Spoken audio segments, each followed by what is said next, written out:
talk to you today about whatever you want, preferably having to do with spirituality or relationships. And we all already had one request. I am the author of my latest book is called, there you go, Conquer Your Karmic Relationships. Heal spiritual trauma to open your heart and restore your soul. And in this book, it really addresses all elements of relationships, whether it's interpersonal or your relationship with yourself. And one of the question that I had was how to control your anger. So that's going to be our first topic we're going to talk about today is how to control your anger.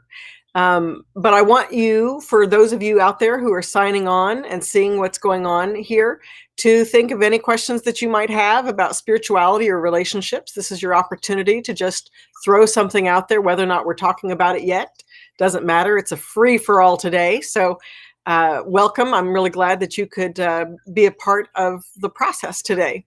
And of course, this is a live video. So if you see this, in a day or two or an hour or two, it's not going to be the same live experience. So I won't necessarily get to your question, but I will absolutely read your questions for future chat casts, because right now there's a lot of folks having a lot of things going on, and we all need to be able to work with each other to find our own resolutions, our own way to peace. So to get to the first question, how does one control their anger? Well, we get angry for a lot of different reasons, but I want to read you something from Conquer Your Karmic Relationships on anger specifically. It's called Anger is a Truth Seeker. And I want to be clear that there is a righteous place for anger to exist and a real purpose for it. Anger is the energy that brings your awareness to things you may not have perceived previously about yourself and others. And it is the precursor for grief. Grief can't come if there is no real knowledge of the truth about what has been lost. And that won't happen fully without a genuine emotional process.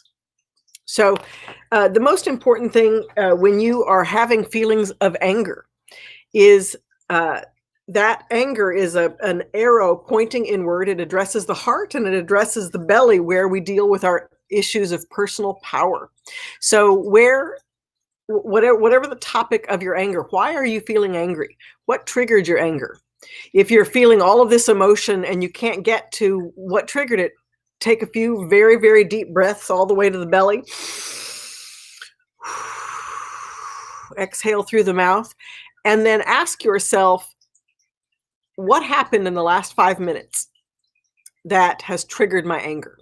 What happened that triggered my anger? When you can recognize and get in touch with what energetically, emotionally, spiritually, or in your physical world may have triggered your anger, it will help you see a place in yourself where you are not at peace. There could be unprocessed grief or pain about a topic. This particular person who asked me the question was saying that he got in a fight with a friend. And oftentimes we get angry with people when we are helping them balance out whatever their emotional dynamic is. And especially we do that a lot in close friendships and romantic relationships. When we have a steady energetic dynamic with somebody where we see them a lot, it's very easy to connect with somebody. And if they're feeling enormous grief or sadness or self-pity or frustration that they're having a difficult time getting out of, anger is actually a natural response, especially if you are a person who is inclined to not feel comfortable to feel sadness. Oftentimes people will empathize with their partner, but their empathy triggers anger rather than grief. So you want to take a really close look at, first of all, what belies what you're feeling.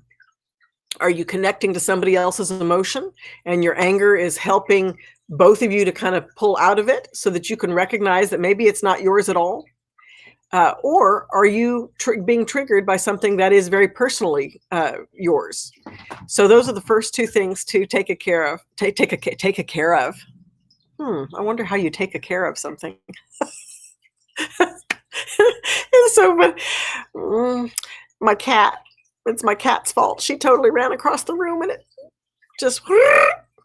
Anyway, so once you've gone through step one and ask yourself what is underneath what I'm feeling, the second thing is to, if you've been triggered, is to recognize that allowing the full weight of your anger to be focused either in the present situation or on another person is not going to be helpful.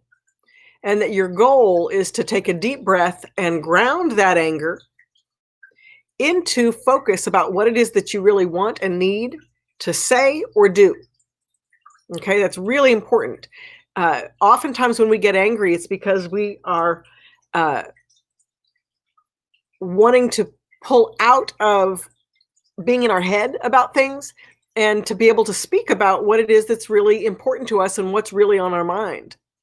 So take that moment. Stop yourself from letting the anger flow up and out of you, and allow it to move through you and anchor you into acknowledging what it is that's really on your mind, what you really want to say, and then say it. When people speak loudly, it makes other people turn away. When you whisper, people want to lean in to hear what you're saying to them. And that's the most important thing, is anger never makes you feel heard. It just repels people and moves them out of the situation until another time when you're not as angry. So if you are moving into a hormonally driven rage or deep frustration where you want to scream and yell, and that's the only way that you feel like you can get it out, walk out of the room, say, I'll be right back, go out of the room, yell, scream, do what you need to do, and then come back into the situation and have a conversation. Take the time to live with the uncomfortable silence while you are figuring out what it is that you want to say. It's really important to give yourself the time and space to let yourself figure out what you need to say and what's going to be valuable to help you find peace in the situation. Getting angry lets you know that there is something to become at peace with, but it is not the resolution itself. So that's the first topic. Does anybody else have a question? Because if you don't, we're going to do a fun little thing. I absolutely love taking any book. You can take any book, and there's cat hair everywhere. Anyway, just do this with the book and then read the first thing that comes to mind. So, yes, Melanie says it's an important observation about the tone of voice. Uncomfortable silence. Yes, the old uncomfortable silence. That is the first thing, well, in any relationship, but most of all, to be comfortable, to learn to be comfortable with your own uncomfortable silence. It's okay to not know what to do and not to know how to do it. But the only way you're going to resolve those two things is to allow that uncomfortable silence to clear a space for whatever information you need to come. Okay, so I think that leads us to our next. The first thing that came up, this is page 181 of Conquer Your Karmic Relationships. It says the Slayer's Dilemma, viewing the world with an open heart. Isn't that a good one? The Slayer's Dilemma is to begin reading these subtle vibrations with an open heart. And by open heart, I mean without expectation. Truly being open to seeing what is actually happening or what is really being said rather than what you're afraid is happening or being said. The truth is, fear can ignite your delusional vision, which is a creative state of mind that forms a bridge from your fear to your experience or the event you are witnessing in real time. This may give you a perspective that is closer to what you fear than reality. We see it happening more and more today as the story of a of a white woman who was sure that a young black man had grabbed her at a local store. So she called the police, and upon their arrival, everyone looked at the store security footage, and it was clear that the young man had passed her. His backpack touched her, not the boy. He was oblivious to the whole event. The woman's fear created a reality in her mind using her delusional vision. So it's really important that our delusional vision is going to help us to the illusion. Someone had asked me a few days ago about ego, like what that means, what is our relationship to our ego. And when I think of ego, I don't think of confidence or arrogance or even self-perception. I see the ego as our energetic body, right? That keeps us safe.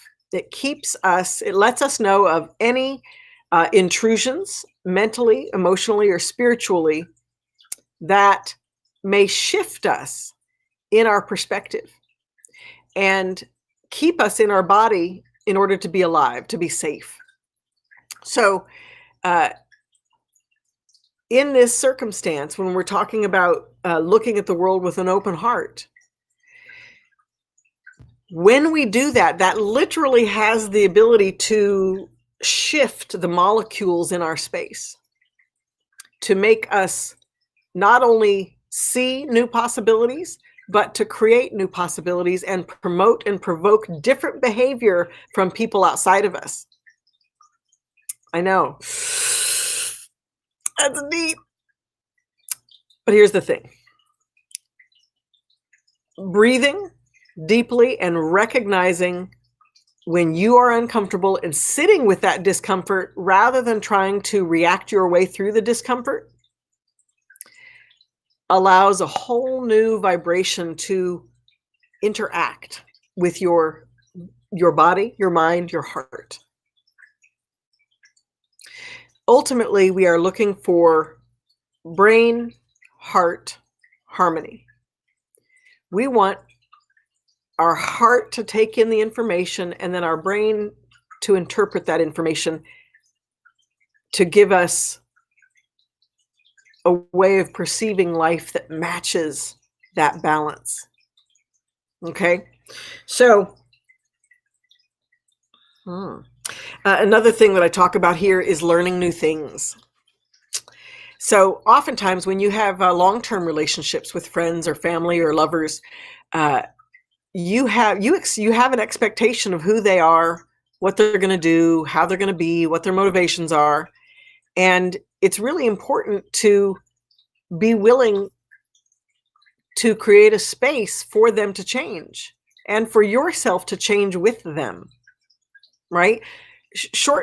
People have a lot of soulmates or short-term relationships that are profound and dynamic in their relationship, but they're, they burn hot and fast. And the reason why that is because they don't give themselves the opportunity to grow and change with the other person.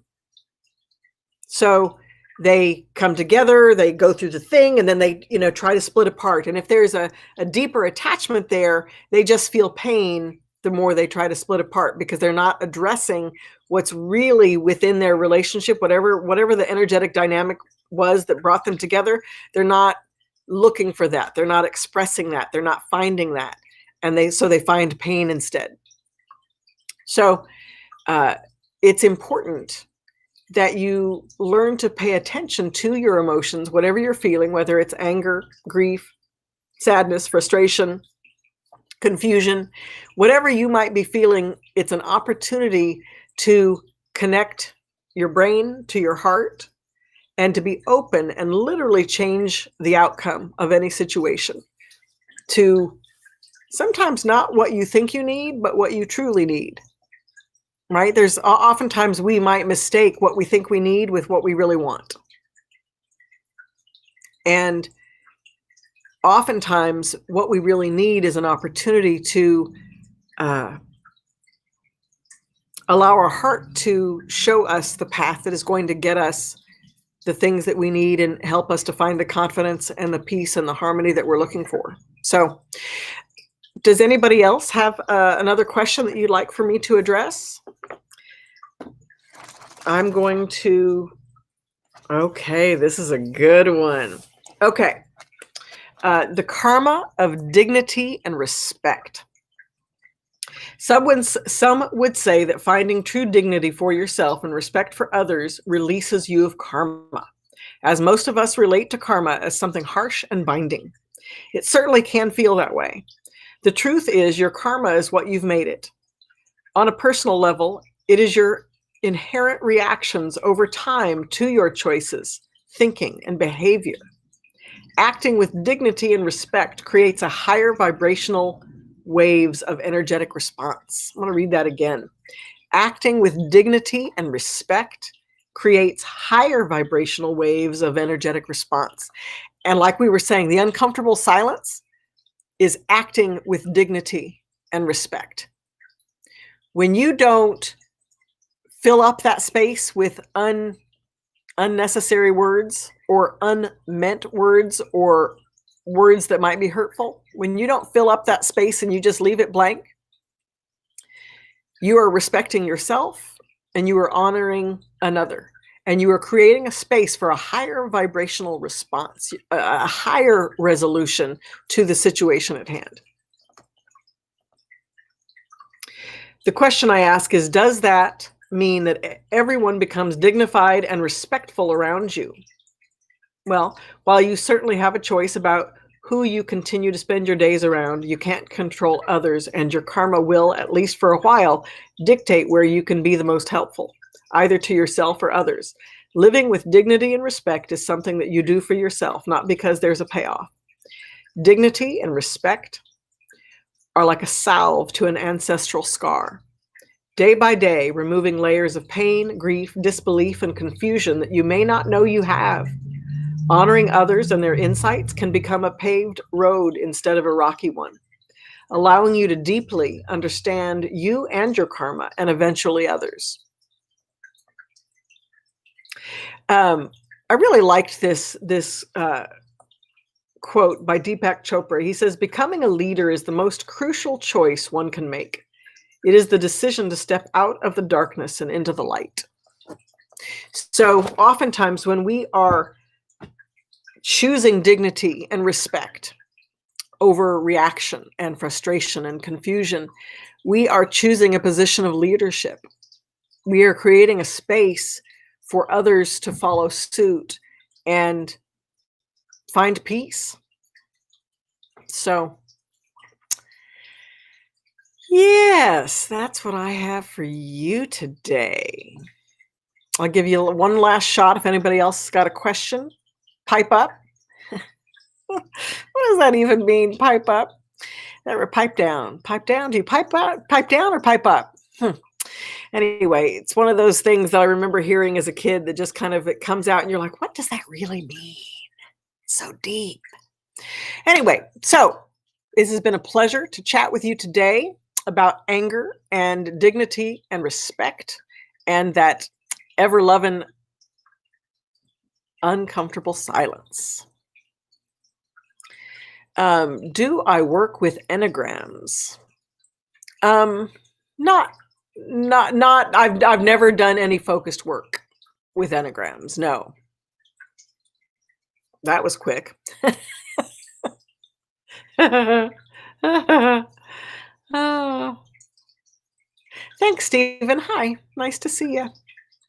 Anyway, it's really been a pleasure to chat with you today. I hope that everybody is in a mindset where you are looking to be dignified and respect yourself and others and be safe and protect yourself and others. So take care, have a magnificent day, and we will see you next Friday. And as always, just so you know, we've got the Demon Slayers Handbook Series box set that's available. You can get it at beaslayer.com. You just contact me there and I will ship them out to you. Or you can find Conquer Your Karmic Relationships anywhere at any bookstore, preferably your independent ones, but I don't mind Amazon. Anyway, so yeah, have a magnificent rest of your weekend. And we'll see you next week.